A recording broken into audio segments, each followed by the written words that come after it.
Start. Hello, আমি আজকে high বলবো না, কারণ যেটা আমি বলতে চলেছি আপনারা ভালো করে শুনবেন। অনেক দিন পরে এসেছি, কিন্তু আমায় প্রতিবাদ করতে হয়, তো আমি করছি, করে যাব।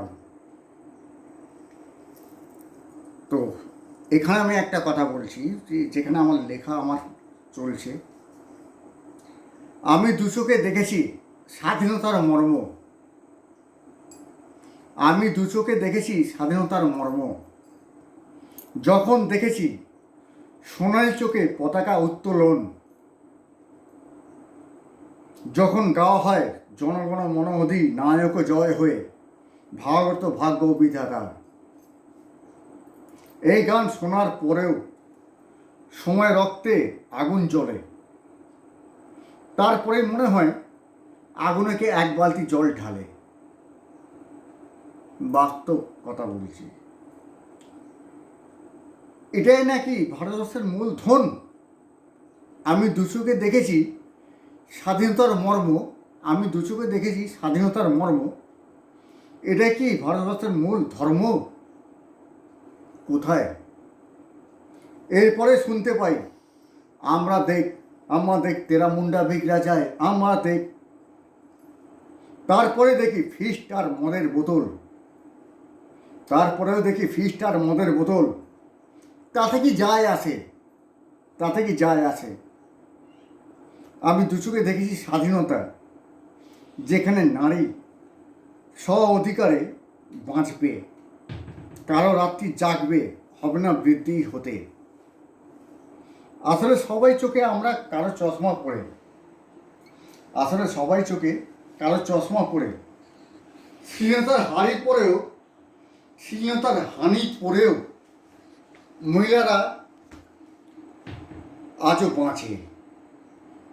ইংরেজ থেকে আজকের মন্ত্রী পর্যন্ত আজ কারাপশনে লিপ্ত। সেই মন্ত্রীরাই এমনভাবে কথা বলেন যেন ধোয়া তুলসী পাতা। তোরা গঙ্গা জলে নিজেকে ধুয়ে তোরা হ বিলুপ্ত। ভাইটাল এখন যে কথাটা চলছে, এটা ভাইটালভাবে শুনবেন। আজকে যারা আর্জি করে ডাক্তার নার্স, কালকে তারা থাকবে। আজকে যারা আর্জি করে ডাক্তার বা নার্স, কালকে তারা থাকবে। বাদ বাকি নিহতের বাচ্চাগুলো, তারাই পাশে থাকবে কি? থাকবে না। আমি স্বপ্ন দেখি বিচার দেখব, আমি স্বপ্ন দেখি বিচার দেখব সারা দুনিয়া। আমি স্বপ্ন দেখি দেখবে সারা দুনিয়া। স্বাধীনতা সফল হবে, তখন তুলব পতাকা। না, একটা গান আমি আপনাকে একটা ডেডিকেট করছি, বা একটা লাইন আমাদেরকে এখন আমি কি বলবো,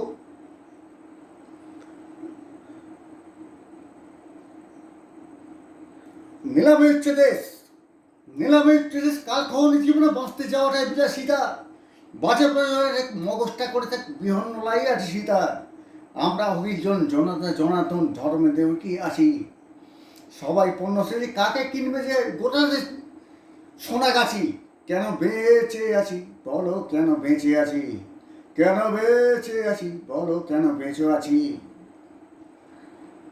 একটাই কথা বলবো, যে অ্যাকচুয়ালি মহিলারা প্রতিবাদ করছেন বা চিকিৎসকরা এখানে লড়ছেন, বা আপনার জুনিয়র ডাক্তাররা লড়ছেন।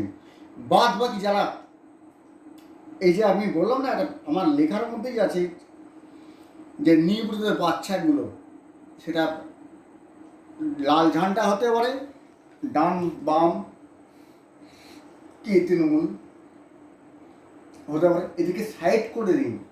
আপনার লড়াই আপনাকে হতে হবে। আর নারীর লড়াই হচ্ছে রানীর লড়াই। আপনার মেয়েকে আপনি কোন ক্লাসে পড়াবেন আপনার বিবেচনা, আপনি কোন জায়গায় সার্টিফিকেট করবেন সেটা আপনার বিবেচনা, সরকার বেঁধে দেবে না বা কোনো এতে বেঁধে দেবে না।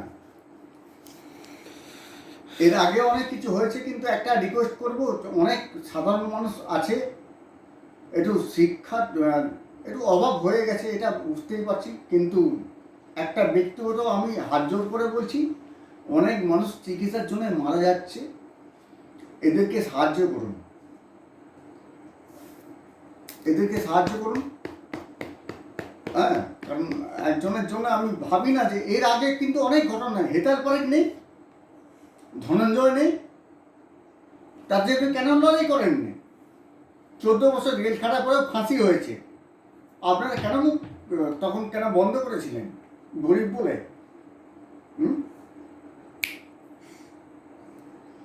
তো অন্তত এটা চালু রাখুন।